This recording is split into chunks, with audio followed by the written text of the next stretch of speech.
السلام عليكم، مرحبا بكم معنا في فيديو جديد على قناة كوكنت. اليوم ان شاء الله غادي نحضر معكم ملوي كبير بطريقه مبتكره سهله بزاف، وايضا كتوفر علينا الوقت والمجهود. غادي نعطيكم السر اللي يخلي لكم الملوي ديالكم يجي مورق ويجي هشيش، وفي نفس الوقت يجي المذاق ديالو بنين بزاف. الا كنتوا اول مره كتشاهدوني فما تبخلوش عليا بلايكاتكم، تعليقاتكم، وايضا الاشتراك في القناه باش دائما يوصلكم جديد الوصفات. تابعوني ايضا عبر مواقع التواصل فيسبوك وانستغرام، ونبداو على بركه الله في المقادير وايضا في طريقه التحضير. اول حاجه غادي ناخذ واحد القصريه اولا واحد الاناء، غادي نوضع فيه جوج جبانيات ديال الدقيق. هنا الجبانيات تقريبا كيهزوا 250 غرام من الدقيق الابيض. غادي نضيف جوج جبانيات ايضا من الدقيق ديال القمح الصلب او دقيق الفينو. غادي نضيف واحد الكيس من السكر بنكهه الفانيلا. غادي نضيف واحد الكيس من خميره الحلويات من فئه 8 غرام. غادي نضيف واحد الملعقه صغيره من الملح، وغادي نضيف ملعقه من السكر اللي ممكن تعوضوها بملعقه من العسل. غادي نضيف واحد القبصه صغيره من الخميره الفوريه، يعني هكذا القياس اللي كنهزو بين الاصابع ديالنا. غادي نخلط هاد النواشف كلهم مع بعضياتهم. فبالنسبه لهداك السكر الفاني راه كيعطي واحد المذاق بنين بزاف للملوي ديالنا، كتجي فيه واحد النكهه رائعه كتماشى مع النكهه ديال الزبده، خصوصا الا استعملتوا الزبده ديال العلبه فما كتكونش النكهه فيها باينه. فملي كنستعملوا الفاني كيعطينا واحد المذاق رائع في الملوي. بالنسبه للعبار ديال الماء غادي نعطي لكم حتى هو بنفس الجبانيه اللي عبرنا بها الدقيق. فاول حاجه غادي نعمر جبانيه بالماء وغادي نضيفها دفعه واحده، وغادي نعمر جبانيه ثانيه وغادي نوضعها على جنب. غادي نبدا هنايا نخلط هكذا في العجين وانا كنضيف في الماء، وغادي نقول لكم بالضبط القياس ديال الماء اللي خدات ليا هاد الكميه ديال الدقيق. من طبيعه الحال راه كاينين انواع ديال الدقيق اللي كيتشربوا الماء بزاف، وكاين انواع اللي ما كيتشربوش، ولكن المهم الكميه التقريبيه. فصافي هنا كنبقى هكذا كنخلط وكنضيف في الماء حتى كتندمج ليا هذيك العجينه عاده باش كنبدا ندلكها. فما تدلكوش العجينه من الاول وهي باقي فيها الدقيق، لان هكذا كيخلي العجينه ديالنا تقصاح وما تبغيش ترطب لنا من بعد. فانا كنحاول من الاول هكذا كنشرب ديك العجينه الكميه الكافيه ديال الماء اللي غتخصها، ومن بعد كندلكها. يعني ما كنبقاش كندلك وانا كنضيف في الماء، لان هذا كيطول لنا المده ديال العجن وكيصعب لنا ان هذيك العجينه ترجع تندمج تكونوا لنا فيها عفوا هذوك الكتل. فانا دائما هذه المعلومه كنعطيها للاخوات خصوصا اللي كيكونوا هكذا عاد مبتدئات. فبالنسبه لهاد الطريقه هذه راه كتجيكم سهله بزاف وكتسهل عليكم العمليه.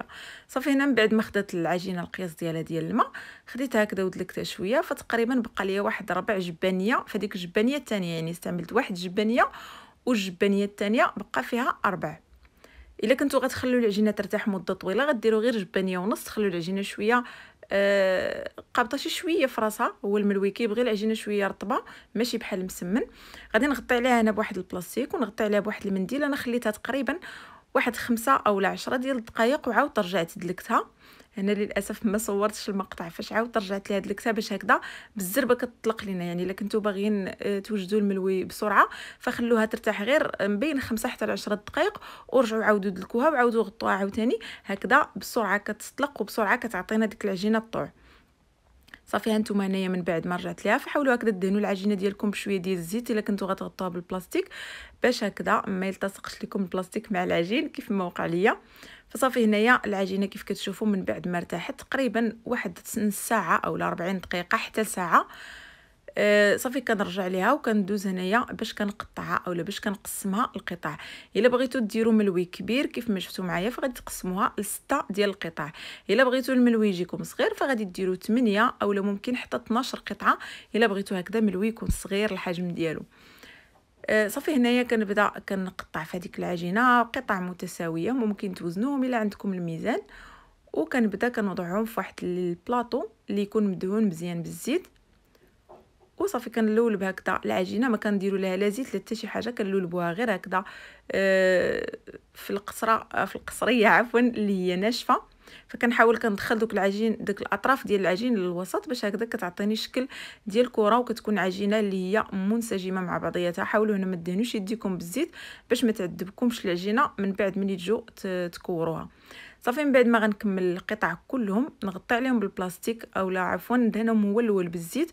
ضروري اننا ندهنوا العجينه ديالنا بالزيت باش هكذا ما ديرش لنا القشره من الفوق، وايضا ضروري اننا نغطوها بالبلاستيك باش ما تنشفش لنا العجين اثناء العمل.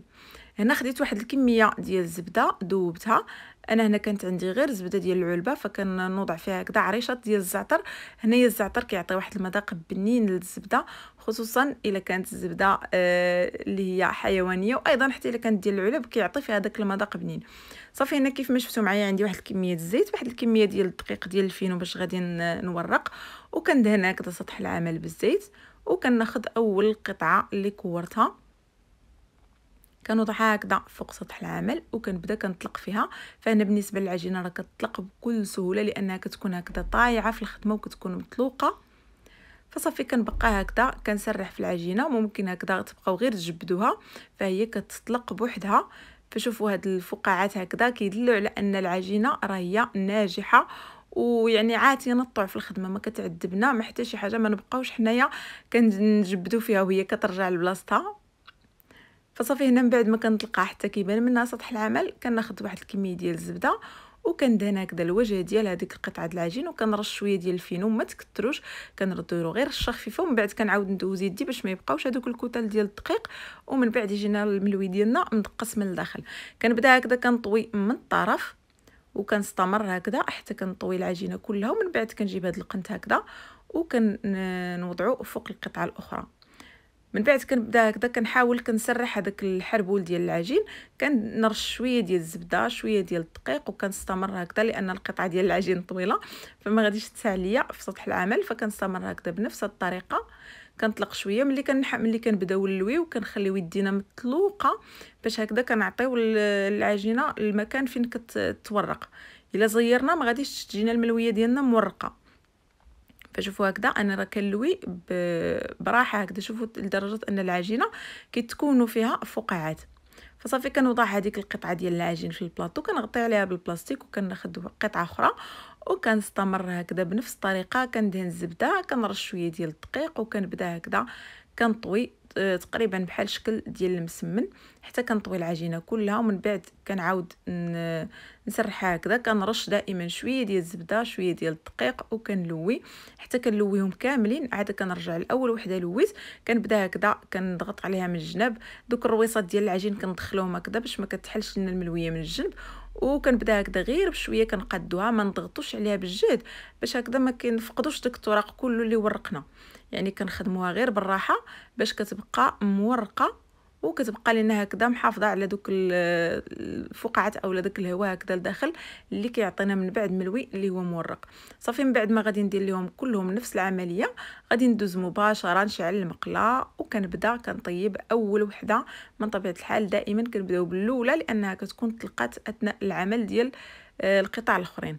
هنايا وضعت المقله حتى سخنات نقصت لها كيف ما شفتوا، وغادي نوضع الملويه ديالي من بعد ما طلقتها فوق واحد الورق ديال الطبخ. هذا كيسهل علينا بزاف الخدمه خصوصا مع الملوي لان الملوي الا كان كبير الا ما كناش يعني متمرسين عارفين كيفاش نهزوه فملي كنجيو نهزوه كيتقطع لينا ولا كتخسر لنا الشكل ديال الملويه ديالنا. فيفضل انكم ديروا قطع ديال الورق ديال الطبخ. الا ما توفرش عندكم الورق ديال الطبخ ممكن تاخذوا غير هذوك الجويان اللي كناخذوا فيهم هكذا القطنيات اولا المكسرات، تقطعوا هذاك الجوا هكذا تسرحوه وتطلقوا فوق منه القطعه ديال العجين ديالكم، وهكذا كتجيكم الخدمه سهله. فملي كنوضعوا هذيك الملويه في المقله غير كتبان لينا بدات كتنشف من التحت كنرشوا عليها شويه ديال الزيت. هذه غير بالنسبه الاولى، من بعد ما كنبقاش نرش الزيت كنخليه كيطيب هكذاك ناشف باش ما يجيش مزيت بزاف. كنقلبها وكنستمر هكذا كل مره كنقلبها ما كنخليهاش حتى تحمر، كنبقى نقلب فيها تقريبا كنقلبها واحد 3 ولا 4 المرات اولا اكثر باش هكذا كتحمر تحميره موحده. يعني كيتحمر الوجه ديالها كيجي هكذا مذهب. الا خليتوها على واحد الوجه جهه غتجيكم محمره وجهه لا، لهذا بقاو تقلبوها حتى كتحمر وكتذهب كلها، ودائما على نار اللي هي مهيله باش كيجيكم الملوي محمر ومورق. وكتكون هذه هي النتيجه النهائيه. من بعد ما كملت الكميه اللي عندي كلها نتمنى فعلا انكم تكونوا استفدتوا من هذا الفيديو. صيفطوا